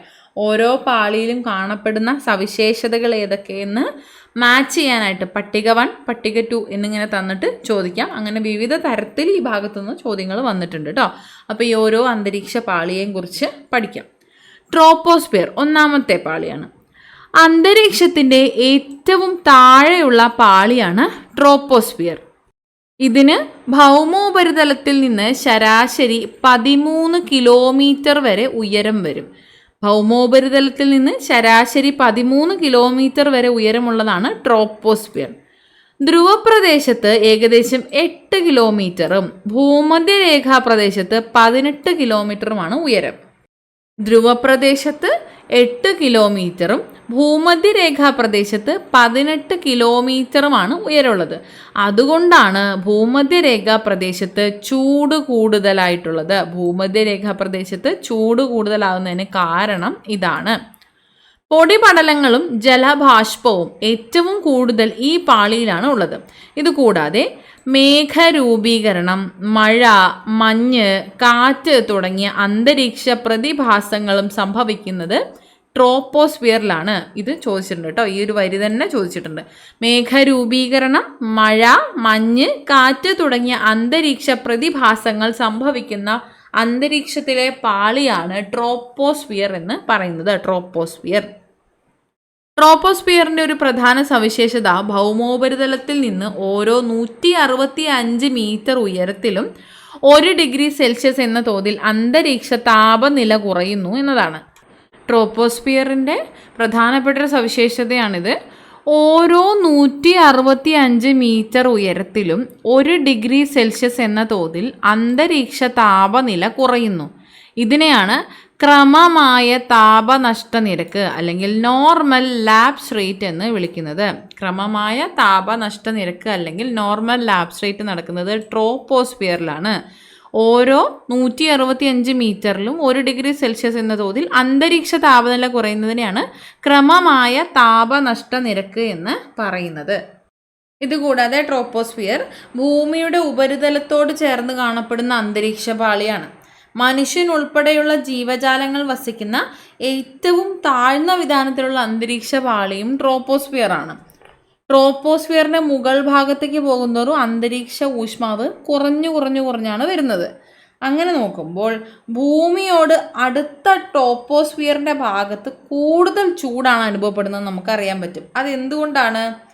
ആഗിരണം ചെയ്ത താപോർജം, ചാലനം അല്ലെങ്കിൽ സംവഹനം എന്നീ പ്രക്രിയകളൊക്കെ വഴി ട്രോപ്പോസ്ഫിയറിന്റെ എല്ലാ ഭാഗത്തേക്കും പ്രസരിക്കുന്നുണ്ട്. അതുകൊണ്ടാണ് ഭൂമിയോട് അടുത്തിട്ടുള്ള ട്രോപ്പോസ്ഫിയറിന്റെ ഭാഗത്ത് ചൂട് കൂടുതലായിട്ട് അനുഭവപ്പെടുന്നത്. എന്നാൽ പർവ്വതങ്ങളുടെയൊക്കെ മുകൾ ഭാഗത്തേക്കായിട്ട് പോകുന്ന സമയത്ത് താഴ്വരകളേക്കാൾ തണുപ്പായിരിക്കും ഉണ്ടാകുന്നത്. അതിന് കാരണം എന്താ? ട്രോപ്പോസ്ഫിയറിന്റെ മുകൾ ഭാഗത്തേക്ക് എത്തുമ്പോഴേക്കും താപനില കുറയുന്നു എന്നതാണ്. ട്രോപ്പോസ്ഫിയറിന്റെ മുകൾ ഭാഗത്തേക്ക് എത്തുമ്പോൾ താപനില കുറയുന്നു. ഇവിടെ പോയിന്റ് കണ്ടിരുന്നല്ലോ, ഓരോ 165 മീറ്റർ ഉയരത്തിലേക്ക് പോകുമ്പോഴും 1 ഡിഗ്രി സെൽഷ്യസ് എന്ന തോതിൽ അന്തരീക്ഷ താപനില കുറയുന്ന പാളിയാണ് ട്രോപ്പോസ്ഫിയർ. ഇതിനെ ക്രമമായ താപനഷ്ട നിരക്ക് എന്നാണ് പറയുന്നത്. കണക്റ്റഡ് ആയിട്ട് പറയാൻ പറ്റുന്നതാണ്. പർവ്വതങ്ങളുടെ മുകൾ ഭാഗത്ത് താഴ്വരകളേക്കാൾ കുറവായിരിക്കും ചൂട് എന്ന് പറയുന്നത്. എന്തുകൊണ്ടാണ്? കൂടുതൽ തണുപ്പ് അനുഭവപ്പെടുന്നതിന് കാരണം എന്താണ്? ട്രോപ്പോസ്ഫിയറിന്റെ മുകൾ ഭാഗത്ത് എത്തുമ്പോഴേക്കും താപനില കുറയുന്നു എന്നതാണ്. ഇനി സ്ട്രാറ്റോസ്ഫിയർ. ട്രോപ്പോസ്ഫിയറിന് തൊട്ടു മുകളിലുള്ള അന്തരീക്ഷ പാളിയാണ് സ്ട്രാറ്റോസ്ഫിയർ. ട്രോപ്പോസ്ഫിയറിന് തൊട്ടു മുകളിൽ നമ്മൾ നേരത്തെ കണ്ടതാണ്. ട്രോപ്പോസ്ഫിയർ തൊട്ടു മുകളിലായിട്ട് സ്ട്രാറ്റോസ്ഫിയർ കാണുന്നു. ഭൗമോപരിതലത്തിൽ നിന്ന് ശരാശരി 50 കിലോമീറ്റർ വരെയാണ് ഉയരം. ഭൗമോപരിതലത്തിൽ നിന്ന് ശരാശരി 50 കിലോമീറ്റർ വരെയാണ് സ്ട്രാറ്റോസ്ഫിയറിന്റെ ഉയരം. സ്ട്രാറ്റോസ്ഫിയറിൽ ഒരു നിശ്ചിത ഉയരം കഴിയുമ്പോൾ താപം വർദ്ധിച്ചു വരുന്നതായിട്ടാണ് കാണാൻ കഴിയുന്നത്. ട്രോപ്പോസ്ഫിയറിൽ നമ്മൾ എന്താ പറഞ്ഞത്? ഒരു നിശ്ചിത ഉയരം കഴിയുന്നതിനനുസരിച്ച് ഓരോ 165 മീറ്ററിലും 1 ഡിഗ്രി സെൽഷ്യസ് എന്ന തോതിൽ അന്തരീക്ഷ താപനില കുറയുകയാണ് ചെയ്യുന്നത്. കുറഞ്ഞാണ് വരുന്നത്. എന്നാൽ സ്ട്രാറ്റോസ്ഫിയറിലാണെങ്കിൽ ഒരു നിശ്ചിത ഉയരം കഴിയുമ്പോൾ താപം വർദ്ധിച്ചു വരുന്നതായിട്ടാണ് കാണുന്നത്. സ്ട്രാറ്റോസ്ഫിയറിലാണ് ഓസോൺ പാളിയുള്ളത്. ഓസോൺ പാളി സ്ട്രാറ്റോസ്ഫിയറിലാണ്. ഉപരിതലത്തിൽ നിന്ന് ഏകദേശം 25 കിലോമീറ്റർ ഉയരത്തിലാണ് ഓസോൺ പാളി സ്ഥിതി ചെയ്യുന്നത്. ഈ സ്ട്രാറ്റോസ്ഫിയർ ലെയറിൽ താഴ്ന്ന ഭാഗത്ത് ഉയരം കൂടുന്നതിനനുസരിച്ച് താപനിലയിൽ മാറ്റമൊന്നും ഉണ്ടാവുന്നില്ല. ആ ഒരു മേഖലയാണ് സമതാപ മേഖല എന്ന് പറയുന്നത്. അതിനുശേഷമാണ് ഒരു നിശ്ചിത ഉയരം കഴിയുമ്പോഴാണ് താപം വർദ്ധിച്ചു വരുന്നത്. അങ്ങനെയുള്ള സ്ട്രാറ്റോസ്ഫിയറിലാണ് ഓസോൺ പാളിയുള്ളത്. ഏകദേശം 25 കിലോമീറ്റർ ഉയരത്തിലായിട്ടാണ് ഓസോൺ പാളി സ്ഥിതി ചെയ്യുന്നത്. ജെറ്റ് വിമാനങ്ങളൊക്കെ സഞ്ചരിക്കുന്നത് സ്ട്രാറ്റോസ്ഫിയറിലൂടെയാണ് കേട്ടോ. ഇനി ഓസോൺ പാളിയെക്കുറിച്ച് പറയുകയാണെങ്കിൽ, സൂര്യനിൽ നിന്നുള്ള അപകടകാരികളായ അൾട്രാ വയലറ്റ് രശ്മികളെ തടഞ്ഞു നിർത്തി ഭൂമിയെ സംരക്ഷിക്കുന്നതിന് അന്തരീക്ഷത്തിലെ ഓസോൺ വാതകങ്ങളുടെ സാന്നിധ്യമാണ്. സൂര്യനിൽ നിന്നുള്ള അപകടകാരികളായ അൾട്രാവയലറ്റ് രശ്മികളെ തടഞ്ഞു നിർത്തി ഭൂമിയെ സംരക്ഷിക്കുന്നത് അന്തരീക്ഷത്തിലെ ഓസോൺ വാതകങ്ങളുടെ സാന്നിധ്യമാണ്. സൂര്യനിൽ നിന്നുള്ള അപകടകാരികളായ അൾട്രാവയലറ്റ് രശ്മികളെ തടഞ്ഞു നിർത്തി അന്തരീക്ഷത്തിലെ ഓസോൺ വാതകങ്ങളാണ് ഭൂമിയെ സംരക്ഷിക്കുന്നത്. അൾട്രാവയലറ്റ് രശ്മികൾ വർദ്ധിച്ച തോതിൽ ഭൗമോപരിതലത്തിൽ പതിച്ചാൽ അത് ജീവജാലങ്ങൾക്ക് ഹാനികരമാവുകയും ആവാസ വ്യവസ്ഥയെ ദോഷകരമായി ബാധിക്കുകയും ചെയ്യും. അൾട്രാവയലറ്റ് രശ്മികൾ അത്രത്തോളം ഹാനികരമാണ്. അവ ഭൂമിയിൽ പതിച്ചാൽ ജീവജാലങ്ങൾക്ക് ഹാനികരമാവുകയും ആവാസ വ്യവസ്ഥയെ ദോഷകരമായി ബാധിക്കുകയും ചെയ്യും. എത്തരത്തിലുള്ള ദോഷങ്ങളാണ്, എത്തരത്തിലാണ് ഹാനികരമായിട്ട് ജീവജാലങ്ങളെ അൾട്രാവയലറ്റ് കിരണങ്ങൾ ബാധിക്കുന്നതെന്നാണ് ഇവിടെ കൊടുത്തിട്ടുള്ളത്. അൾട്രാവയലറ്റ് കിരണങ്ങൾ സൃഷ്ടിക്കാവുന്ന ദോഷങ്ങളാണ് ആഹാര ശൃംഖലയുടെ തകർച്ച, കൃഷിനാശം, സസ്യവളർച്ച മുരടിക്കൽ, അകാല വാർദ്ധക്യം സംഭവിക്കാം, അന്ധത, തിമിരം, ത്വക്കിലുണ്ടാവുന്ന ക്യാൻസർ, ഇവയെല്ലാം അൾട്രാവയലറ്റ് കൊണ്ട് സംഭവിക്കാവുന്ന ദോഷങ്ങളാണ്. ആഹാര ശൃംഖലയുടെ തകർച്ച സംഭവിക്കാം, കൃഷിനാശം സംഭവിക്കാം, സസ്യവളർച്ച മുരടിക്കൽ സംഭവിക്കാം, അകാല വാർദ്ധക്യം, അന്ധത, തിമിരം, ത്വക്കിലുണ്ടാകുന്ന തരമുള്ള ക്യാൻസർ, ഇവയെല്ലാം അൾട്രാവയലറ്റ് കൊണ്ട് സംഭവിക്കാവുന്നതാണ്. അപ്പോൾ ഇത്തരത്തിലുണ്ടാകുന്ന ദോഷങ്ങളെയും ഹാനികരമായിട്ടുള്ള അവസ്ഥയെയും എല്ലാം നമ്മളിൽ നിന്ന് ഒഴിവാക്കി, ജീവജാലങ്ങളിൽ നിന്ന് ഒഴിവാക്കി ഭൂമിയെ സംരക്ഷിക്കുന്ന ഓസോണിനെ സംരക്ഷിക്കേണ്ട ആവശ്യകത നമ്മളതും കൂടിയാണ് അല്ലേ. അപ്പോൾ അത്തരത്തിൽ ഓസോണിനെ സംരക്ഷിക്കുന്നതിന് വേണ്ടി നമുക്ക് പ്രത്യേക ഒരു ദിവസമുണ്ട്, ഓസോൺ ദിനം. എല്ലാ വർഷവും സെപ്റ്റംബർ 16 ലോക ഓസോൺ ദിനമായിട്ട് ആചരിച്ച് വരുന്നത്. എല്ലാ വർഷവും സെപ്റ്റംബർ 16 ലോക ഓസോൺ ദിനമാണ്. ഓസോൺ സംരക്ഷണത്തിൻ്റെ ആവശ്യകത സംബന്ധിച്ച് ജനങ്ങളിൽ അവബോധം ഉണ്ടാക്കുക, ഓസോൺ ശോഷണത്തിന് കാരണമായേക്കാവുന്ന ഉൽപ്പന്നങ്ങളുടെ ഉപയോഗം നിയന്ത്രിക്കുക എന്നിവയാണ് ഈ ദിനാചരണത്തിൻ്റെ ലക്ഷ്യങ്ങൾ. എല്ലാ വർഷവും സെപ്റ്റംബർ 16 ഓസോൺ ദിനമായി ആചരിക്കുന്നു. 3 ഓക്സിജൻ തന്മാത്രകൾ അടങ്ങിയതാണ് ഓസോൺ, അറിയാലോ അല്ലേ. ഓക്കെ, ഓസോൺ ദിനം സെപ്റ്റംബർ 16 നമ്മൾ പറഞ്ഞു. എന്ന് മുതലാണ് ഇത് തീരുമാനിച്ചതെന്ന് അറിയോ? 1988 ഐക്യരാഷ്ട്രസഭയുടെ ജനറൽ അസംബ്ലി യോഗത്തിലാണ് ഓസോൺ പാളി സംരക്ഷണ ദിനമായിട്ട് പ്രഖ്യാപിച്ചത്. സെപ്റ്റംബർ 16 ഓസോൺ ദിനം, ലോക ഓസോൺ ദിനം. ലോക ഓസോൺ ദിനം 1988 ഐക്യരാഷ്ട്രസഭയുടെ ജനറൽ അസംബ്ലി യോഗത്തിലാണ് ഓസോൺ പാളി സംരക്ഷണ ദിനമായി പ്രഖ്യാപിച്ചത്. പാളിയുടെ സംരക്ഷണത്തിനായിട്ട് 1987 സെപ്റ്റംബർ 16 കാനഡയിലെ മോൺട്രിയോളിൽ ഉടമ്പടിക്ക് ഒപ്പുവെച്ചിട്ടുണ്ടായിരുന്നു. ഓസോൺ പാളിയിൽ സുഷിരങ്ങൾ സൃഷ്ടിക്കുന്ന രാസവസ്തുക്കളുടെ നിർമ്മാണവും ഉപയോഗവും കുറയ്ക്കുക എന്നതാണ് ഇതിൻ്റെ പ്രധാന ഉദ്ദേശമെന്ന് പറയുന്നത്. ഈ ഉടമ്പടിയെ മോൺട്രിയൽ പ്രോട്ടോകോൾ എന്നാണ് വിളിക്കുന്നത്. മോൺട്രിയൽ പ്രോട്ടോകോൾ ഓസോണുമായി ബന്ധപ്പെട്ടതാണെന്ന് മനസ്സിലാക്കി വയ്ക്കുക. 1994 മുതലാണ് ഐക്യരാഷ്ട്ര സംഘടന ഓസോൺ ദിനം ആചരിച്ച് തുടങ്ങിയത്. ഓക്കെ, അപ്പോൾ നമ്മൾ എന്തൊക്കെയാണ് ഇപ്പോൾ പറഞ്ഞത്? 1987 സെപ്റ്റംബർ 16 അങ്ങനെയാണ് ഈ ദിനം നമ്മൾ സെലക്ട് ചെയ്യുന്നത്. സെപ്റ്റംബർ 16 കാനഡയിലെ മോൺട്രിയോളിൽ ഉടമ്പടി ഒപ്പുവെച്ചു. എന്തിനു വേണ്ടിയിട്ടാണ്? ഓസോൺ പാളിയിൽ സുഷിരങ്ങൾ സൃഷ്ടിക്കുന്ന രാസവസ്തുക്കളുടെ ഉപയോഗം നിയന്ത്രിക്കുക, അതുപോലെ ഓസോൺ ശോഷണത്തിന് കാരണമാകുന്ന വസ്തുക്കളുടെ നിർമ്മാണം, ഉപയോഗം എന്നിവയൊക്കെ കുറയ്ക്കുക. ഇവയൊക്കെ ലക്ഷ്യം വെച്ചുകൊണ്ടാണ് ഈ ഒരു ഉടമ്പടിയിൽ 1987 ഒപ്പുവയ്ക്കുന്നത്. അതിനുശേഷം 1988 ഐക്യരാഷ്ട്രസഭയുടെ ജനറൽ അസംബ്ലി യോഗത്തിലാണ് ഓസോൺ പാളി സംരക്ഷണ ദിനമായിട്ട് പ്രഖ്യാപിക്കുന്നത്. അതേ തുടർന്ന് 1994 മുതലാണ് ഐക്യരാഷ്ട്ര സംഘടന ഓസോൺ ദിനം സെപ്റ്റംബർ 16 ആചരിച്ച് തുടങ്ങിയത്. ഓസോണിന് സുഷിരങ്ങൾ ഉണ്ടാക്കുന്നത് പ്രധാനമായിട്ടും ക്ലോറോ ഫ്ലൂറോ കാർബൺ CFC വാതകങ്ങളാണ്. ക്ലോറോ ഫ്ലൂറോ കാർബൺ സംയുക്തങ്ങളാണ് അന്തരീക്ഷത്തിലെ ഓസോൺ പാളിയിൽ സുഷിരങ്ങൾ ഉണ്ടാക്കുന്നത്. അപ്പോൾ ഇത്തരത്തിലുള്ള CFCകൾ കുറയ്ക്കാനായിട്ട് നമുക്ക് ചെയ്യാൻ പറ്റുന്ന കുറച്ച് കാര്യങ്ങളുണ്ട്. ഉദാഹരണത്തിന് റെഫ്രിജറേറ്റർ, എയർ കണ്ടീഷണറുകൾ തുടങ്ങിയ വിവിധ തരത്തിലുള്ള സ്പ്രേകൾ ഇവയൊക്കെ CFC പുറന്തള്ളുന്നതാണ്. CFCയുടെ ഉൽപ്പാദനത്തിന് കാരണമായിട്ടുള്ളവയാണ് AC, അതുപോലെ റെഫ്രിജറേറ്ററുകൾ, ചിലതരം സ്പ്രേകൾ. ഇവയുടെയൊക്കെ ഉപയോഗം കാരണം CFC ഉണ്ടാകാം. അപ്പോൾ ഇത്തരത്തിലുള്ള ഉപയോഗങ്ങൾ ഇന്നും വിപണിയിൽ ലഭ്യമാണ് എന്നുള്ളത് നമ്മൾ മനസ്സിലാക്കണം. അതുകൊണ്ട് തന്നെ ഇവയുടെയൊക്കെ പരമാവധി CFC കുറഞ്ഞ അളവിൽ പുറത്തുവിടുന്ന ഉൽപ്പന്നങ്ങൾ ലഭ്യമായത് നമ്മൾ മനസ്സിലാക്കി ഉപയോഗിക്കാനായിട്ട് ശ്രദ്ധിക്കണം. അത്തരത്തിൽ CFCയുടെ ഭൂമിയിലേക്കുള്ള പുറന്തള്ളൽ കുറച്ച് ഓസോണിൽ സുഷിരം ഉണ്ടാകുന്ന സാഹചര്യം കുറയ്ക്കാനായിട്ട് ശ്രദ്ധിക്കണം. ഇനി അടുത്ത ലെയർ മീസോസ്ഫിയർ ആണ്. മീസോസ്ഫിയർ സ്ട്രാറ്റോസ്ഫിയറിന് മുകളിൽ ഏകദേശം 50 കിലോമീറ്റർ മുതൽ 80 കിലോമീറ്റർ വരെ വ്യാപിച്ചിരിക്കുന്ന അന്തരീക്ഷ പാളിയാണ് മീസോസ്ഫിയർ എന്ന് പറയുന്നത്. ഈ പാളിയിലും ഉയരം കൂടുന്തോറും താപം കുറയുന്ന പ്രതിഭാസമാണുള്ളത്. നമ്മൾ നേരത്തെ എന്താ പറഞ്ഞത്? റിവൈസ് ചെയ്യുന്ന പോലെ ശ്രദ്ധിച്ചാൽ മതി. ട്രോപ്പോസ്ഫിയറിൽ താപം കുറയുന്നതായിട്ട് പറഞ്ഞു. സ്ട്രാറ്റോസ്ഫിയറിൽ ഒരു നിശ്ചിത ഉയരം കഴിയുമ്പോൾ താപം വർദ്ധിച്ചു വരുന്നതായിട്ടാണ് പറഞ്ഞത്. ഇപ്പോൾ മീസോസ്ഫിയറിൽ നമ്മൾ എന്ത് പോയിന്റാണ് പറഞ്ഞത്?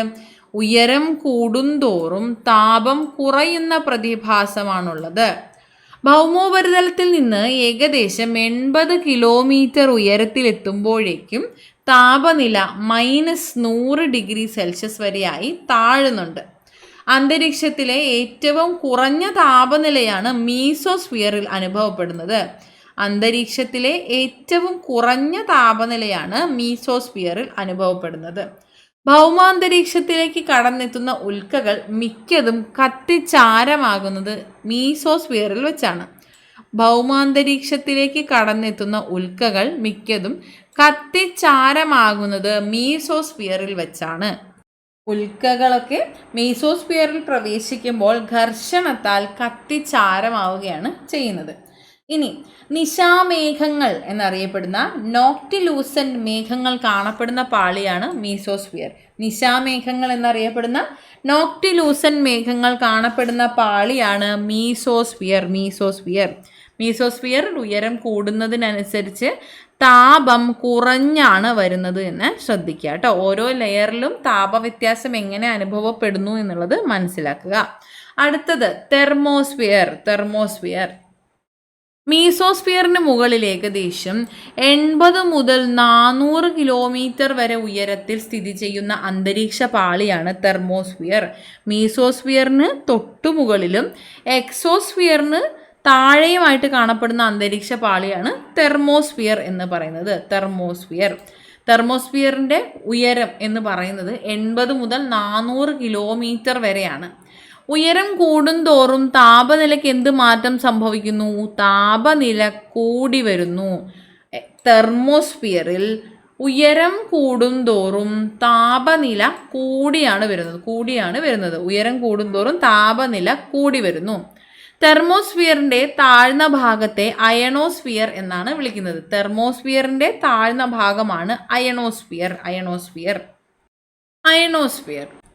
അന്തരീക്ഷത്തിൻ്റെ ഏകദേശം 80 മുതൽ 400 കിലോമീറ്റർ വരെ ഉയരത്തിൽ അൾട്രാവയലറ്റ്, എക്സ്റേ തുടങ്ങിയ തീവ്ര സൂര്യരശ്മികൾ വാതക തന്മാത്രകളെ അയോണുകളാക്കി മാറ്റുന്നു. അന്തരീക്ഷത്തിൻ്റെ ഏകദേശം 80 മുതൽ 400 കിലോമീറ്റർ വരെ ഉയരത്തിൽ അൾട്രാവയലറ്റ്, എക്സ്റേ തുടങ്ങിയ തീവ്ര രശ്മികൾ വാതക തന്മാത്രകളെ അയോണുകളാക്കി മാറ്റുന്നു. ഈ പ്രക്രിയയെ അയോണീകരണം എന്നും ഈ പ്രവർത്തനം നടക്കുന്ന മണ്ഡലത്തെ അയണോസ്ഫിയർ എന്നും വിളിക്കുന്നു. അയോണുകൾക്ക് വൈദ്യുതിയെ കടത്തിവിടാൻ കഴിയും. റേഡിയോ തരംഗങ്ങൾ വൈദ്യുത കാന്തിക തരംഗങ്ങളാണ്. അതുകൊണ്ട് ഈ മേഖല റേഡിയോ തരംഗങ്ങളുടെ ദീർഘദൂര പ്രക്ഷേപണം സാധ്യമാക്കുന്നു. എന്തൊക്കെയാണ് പറഞ്ഞത്? അയണോസ്ഫിയർ എന്നത് എന്താണ്? തെർമോസ്ഫിയറിൻ്റെ താഴ്ന്ന ഭാഗമാണ് അയണോസ്ഫിയറിൽ അൾട്രാവയലറ്റ്, എക്സ്റേ തുടങ്ങിയ തീവ്രരശ്മികൾ വാതക തന്മാത്രകളെ അയോണുകളാക്കി മാറ്റുന്നു. ഇത്തരത്തിൽ അയോണുകളാക്കി മാറ്റുന്നത് കൊണ്ട് ഈ പ്രവർത്തനം അയോണീകരണം എന്ന പ്രവർത്തനമാണ് ഇവിടെ നടക്കുന്നത്. അയോണീകരണം നടക്കുന്ന മേഖലയായതുകൊണ്ടാണ് അയണോസ്ഫിയർ എന്ന പേര് നൽകിയിട്ടുള്ളത്. അയോണുകൾക്ക് വൈദ്യുതിയെ കടത്തിവിടാനായിട്ട് കഴിയും. അതുകൊണ്ട് തന്നെ റേഡിയോ തരംഗങ്ങൾ വൈദ്യുത കാന്തിക തരംഗങ്ങളാണ്. റേഡിയോ തരംഗങ്ങളുടെ ദീർഘപ്രക്ഷേപണം സാധ്യമാക്കുന്ന മേഖലയാണ് അയണോസ്ഫിയർ. റേഡിയോ തരംഗങ്ങളുടെ ദീർഘദൂര പ്രക്ഷേപണം സാധ്യമാക്കുന്ന മേഖല അന്തരീക്ഷ പാളി ഏത് എന്ന് ചോദിച്ചാൽ ആൻസർ എന്താണ്? അയണോസ്ഫിയർ ആണ്. അയണോസ്ഫിയർ. അപ്പോൾ നമ്മളിവിടെ പറഞ്ഞു ഉയരം കൂടുന്തോറും താപനില കൂടി വരുന്ന അന്തരീക്ഷ പാളിയാണ് തെർമോസ്ഫിയർ എന്ന്. ഏറ്റവും ചൂട് കൂടിയ അന്തരീക്ഷ പാളിയും തെർമോസ്ഫിയർ ആണ് കേട്ടോ. ഏറ്റവും ചൂട് കൂടിയ അന്തരീക്ഷ പാളിയും തെർമോസ്ഫിയർ ആണ്. എന്തുകൊണ്ടാണ് തെർമോസ്ഫിയർ ചൂട് പിടിക്കുന്നത്? അൾട്രാ വയലറ്റ് വികിരണങ്ങളെ ആഗിരണം ചെയ്യുന്നത് വഴിയാണ് തെർമോസ്ഫിയർ ചൂട് പിടിക്കുന്നത്. വാതക കണികകളൊക്കെ അധികമില്ലാത്തതുകൊണ്ടും ശൂന്യാകാശത്തോട് ഏറെ അടുത്ത് നിൽക്കുന്നത് കൊണ്ടും താപത്തിൻ്റെ പ്രസരണം നടക്കാത്തത് കൊണ്ടും ഇവിടെ ചൂട് അധികമായി തോന്നില്ല. പിന്നീട് നമ്മൾ അയണോസ്ഫിയറിനെ കുറിച്ച് പറഞ്ഞു. തെർമോസ്ഫിയറിൻ്റെ താഴ്ന്ന ഭാഗമാണ് അയണോസ്ഫിയർ. ചാർജുള്ള കണികകൾ അതായത് അയോണുകൾ അധികമായി കാണപ്പെടുന്ന തെർമോസ്ഫിയറിൻ്റെ ഭാഗമാണ് അയണോസ്ഫിയർ. റേഡിയോ പരിപാടികളുടെ ദീർഘദൂര പ്രക്ഷേപണം സാധ്യമാക്കുന്നത് അയണോസ്ഫിയർ ആണ്. അതുപോലെ അയോണീകരണം നടക്കുന്ന അന്തരീക്ഷ മണ്ഡലവും അയണോസ്ഫിയർ ആണ്. ഈ അയണോസ്ഫിയർ അല്ലെങ്കിൽ അന്തരീക്ഷത്തിൻ്റെ മേൽപ്പാളിയെ പറ്റി ലോകത്ത് എഴുതപ്പെട്ട ആദ്യ ഗ്രന്ഥമുണ്ട്. അത് ഏതാണെന്നറിയാമോ? ദി അപ്പർ അറ്റ്മോസ്ഫിയർ എന്ന ഗ്രന്ഥമാണ്. ദി അപ്പർ അറ്റ്മോസ്ഫിയർ എന്ന ഗ്രന്ഥമാണ് അന്തരീക്ഷത്തിൻ്റെ മേൽപ്പാളിയെ പറ്റി ലോകത്ത് എഴുതപ്പെട്ട ആദ്യ ഗ്രന്ഥം. ഈ കൃതിയുടെ രചയിതാവ് എസ്.കെ. മിത്രയാണ് കേട്ടോ. എസ്.കെ. മിത്ര ഇവിടെ എഴുതാം. S K. Mitra. Okay. The upper atmosphere അന്തരീക്ഷത്തിൻ്റെ മേൽപ്പാളിയെ പറ്റി ലോകത്ത് എഴുതപ്പെട്ട ആദ്യ ഗ്രന്ഥമാണ് ദി അപ്പർ അറ്റ്മോസ്ഫിയർ. ആ കൃതി രചിച്ചത് എസ്.കെ. മിത്രയാണ്. അതായത് അയണോസ്ഫിയറിനെ കുറിച്ച് സിദ്ധാന്തം രൂപീകരിച്ച ഇന്ത്യക്കാരനാണ് എസ്.കെ. മിത്ര. ഓക്കെ. അടുത്ത അന്തരീക്ഷ പാളിയാണ് എക്സോസ്ഫിയർ. അന്തരീക്ഷത്തിലെ ഏറ്റവും മുകളിലുള്ള പാളിയാണ് എക്സോസ്ഫിയർ. 400 കിലോമീറ്ററിന് മുകളിൽ സ്ഥിതി ചെയ്യുന്ന എക്സോസ്ഫിയർ എന്ന അന്തരീക്ഷ പാളിയിൽ വായു തന്മാത്രകളുടെ സാന്നിധ്യം ക്രമേണ കുറഞ്ഞ് ബഹിരാകാശത്തിൻ്റെ ഭാഗമായി മാറുന്നു. അന്തരീക്ഷത്തിലെ ഏറ്റവും മുകളിലുള്ള പാളിയാണ് എക്സോസ്ഫിയർ എന്ന് പറയുന്നത്. 400 കിലോമീറ്ററിന് മുകളിൽ സ്ഥിതി ചെയ്യുന്നതാണ് എക്സോസ്ഫിയർ. ഇതിൽ വായു തന്മാത്രകളുടെ സാന്നിധ്യം കുറഞ്ഞു വന്ന് ബഹിരാകാശത്തിൻ്റെ ഭാഗമായിട്ട് മാറുകയാണ് ചെയ്യുന്നത്. ബഹിരാകാശത്തിൻ്റെ തുടക്കം എന്ന് പറയുന്നത് എക്സോസ്ഫിയർ ആണ്. ബഹിരാകാശ വാഹനങ്ങളുടെയും അന്താരാഷ്ട്ര ബഹിരാകാശ നിലയങ്ങളുടെയും ഒക്കെ സഞ്ചാരപഥം വരുന്നത് എക്സോസ്ഫിയറിൻ്റെ മധ്യഭാഗം മുതൽ മുകളറ്റം വരെയുള്ള ഭാഗമാണ്. ഓക്കെ. ഇനി നമുക്കിവിടെ പറയാനുള്ള ഒരു പോയിന്റ് അറോറയാണ്. നോർത്തേൺ ആൻഡ് സദേൺ ലൈറ്റ്സ് കേട്ടിട്ടുണ്ടാവും. അറോറ ഭൂമിയുടെ കാന്തിക മണ്ഡലത്തിലേക്ക് പ്രവേശിക്കുന്ന സൗരക്കാറ്റ് അല്ലെങ്കിൽ സോളാർ വിൻഡ്സ് അന്തരീക്ഷ തന്മാത്രകളുമായിട്ട് കൂട്ടിമുട്ടുമ്പോൾ വ്യത്യസ്തങ്ങളായ വർണ്ണരാജികൾ ഉണ്ടാകുന്നു. ഇത്തരത്തിലുണ്ടാകുന്ന വർണ്ണ വെളിച്ചം അല്ലെങ്കിൽ വർണ്ണക്കാഴ്ചയാണ് അറോറകൾ എന്ന് പറയുന്നത്. ഉത്തര ദക്ഷിണ ധ്രുവങ്ങളിലാണ് ഇത് പ്രധാനമായിട്ടും ദൃശ്യമാകുന്നത്. യൂറോപ്യൻസിൻ്റെ ഒക്കെ യൂട്യൂബ് വീഡിയോയിലൊക്കെ നമുക്ക് ധാരാളം നമ്മളെ ഫ്രണ്ട്സ് തന്നെ ഉണ്ടാവും കുറേ പേര് അവിടെ. അപ്പോൾ അറോറയൊക്കെ ഉണ്ടാകുന്ന സാഹചര്യത്തിൽ വീഡിയോസിലൊക്കെ ധാരാളം നമ്മൾ അറോറകൾ കണ്ടിട്ടുണ്ടാവും. ഇത്തരത്തിലുള്ള അറോറ എന്ന പ്രതിഭാസവും തെർമോസ്ഫിയറിൻ്റെ ഒരു അയണോസ്ഫിയർ ഭാഗത്താണ് കാണപ്പെടുന്നത്. തെർമോസ്ഫിയറിലാണ് അറോറ കാണപ്പെടുന്നത്. ഉത്തര ധ്രുവത്തിൽ അറോറ മറ്റൊരു പേരിലും ദക്ഷിണ ധ്രുവത്തിൽ മറ്റൊരു പേരിലുമാണ് അറിയപ്പെടുന്നത്. ഉത്തര ധ്രുവത്തിൽ കാണപ്പെടുന്ന അറോറ ബോറിയാലിസിസ് എന്നും ദക്ഷിണ ധ്രുവത്തിൽ കാണപ്പെടുന്ന അറോറ ഓസ്ട്രേലിസ് എന്നുമാണ് അറിയപ്പെടുന്നത്.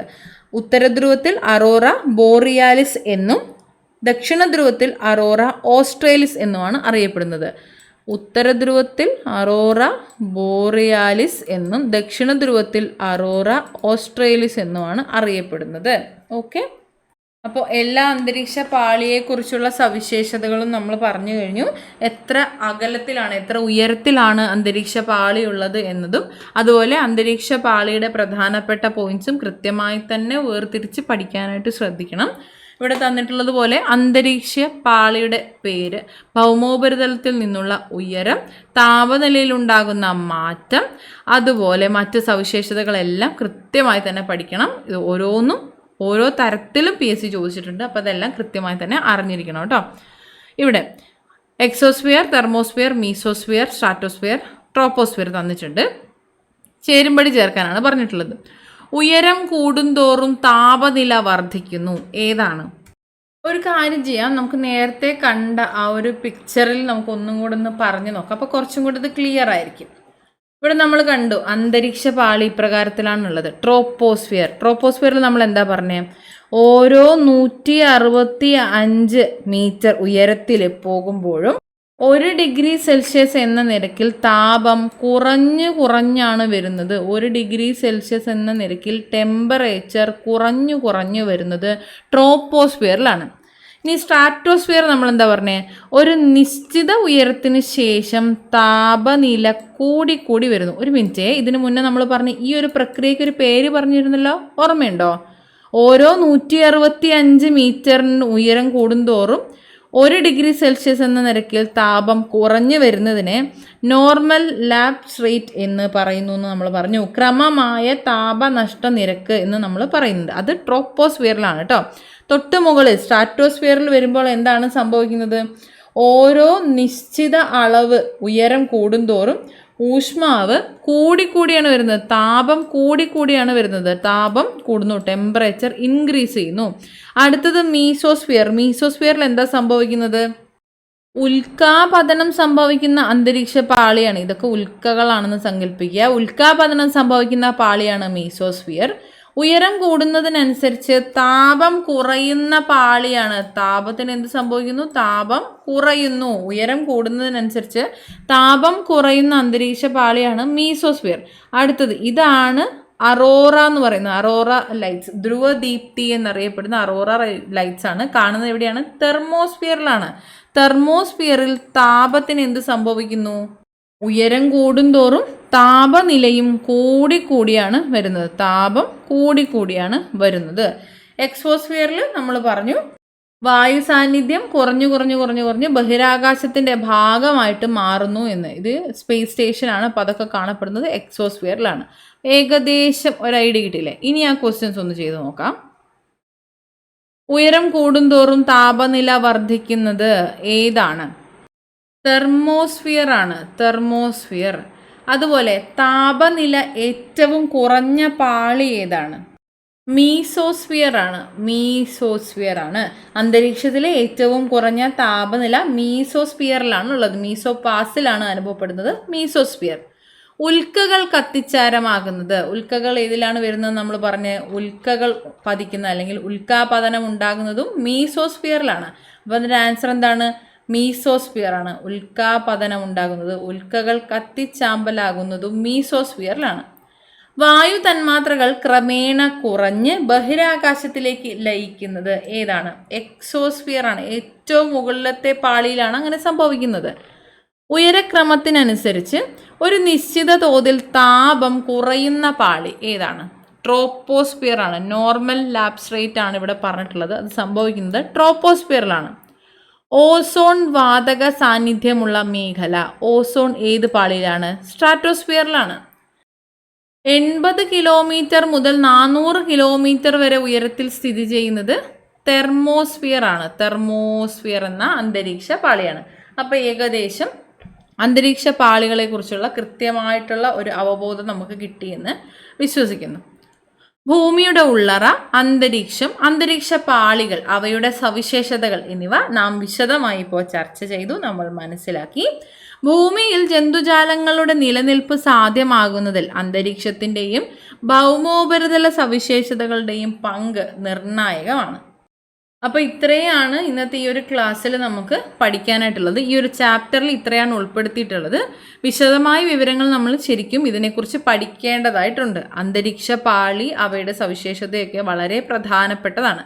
അതുപോലെ നമ്മളിവിടെ അമ്ലമഴ പറഞ്ഞു, പുകമഞ്ഞ് പറഞ്ഞു, സ്മോഗ് പറഞ്ഞു, അതുപോലെ അന്തരീക്ഷത്തിൻ്റെ ഘടകങ്ങൾ പറഞ്ഞു, അന്തരീക്ഷം പറഞ്ഞു, അന്തരീക്ഷത്തിൻ്റെ ഘടന, അവ ഏതൊക്കെയാണ്, അവയുടെ സവിശേഷതകൾ, ഇതെല്ലാം തന്നെ PYQ ആണ്. കൃത്യമായിട്ട് ടെക്സ്റ്റ് ബുക്കിലെ പോയിന്റ്സ് നിർബന്ധമായും പഠിച്ചിരിക്കണം. ആഡ് ഓൺ ആയിട്ടുള്ള പോയിന്റ്സ് വഴിയെ ഓരോ ദിവസവും നോട്ട് ആഡ് ഓൺ ചെയ്തും പഠിക്കാവുന്നതാണ്. PYQs മാക്സിമം റെഫർ ചെയ്യുക. എത്രത്തോളം ക്വസ്റ്റ്യൻസ് ഏതൊക്കെ ചാപ്റ്ററിൽ നിന്ന് വരുന്നു എന്ന് കളക്ട് ചെയ്യാൻ പറ്റുന്ന അത്രയും ചെയ്യുക. റിപ്പീറ്റഡ് ആയിട്ട് പഠിക്കുക കേട്ടോ. അത്രയും ഇമ്പോർട്ടൻ്റ് ആയിട്ടുള്ളൊരു ചാപ്റ്റർ തന്നെയാണ്. കുറച്ച് പോയിന്റ്സേ ഉള്ളൂ പഠിക്കാനെങ്കിലും എല്ലാം വളരെ പ്രധാനപ്പെട്ടത് തന്നെയാണ്. അപ്പോൾ ജോഗ്രഫിയിലെ മറ്റൊരു ചാപ്റ്ററും ഇവിടെ തീർന്നിട്ടുണ്ട്. എല്ലാവരും നന്നായിട്ട് പഠിക്കുക. Thank you so much.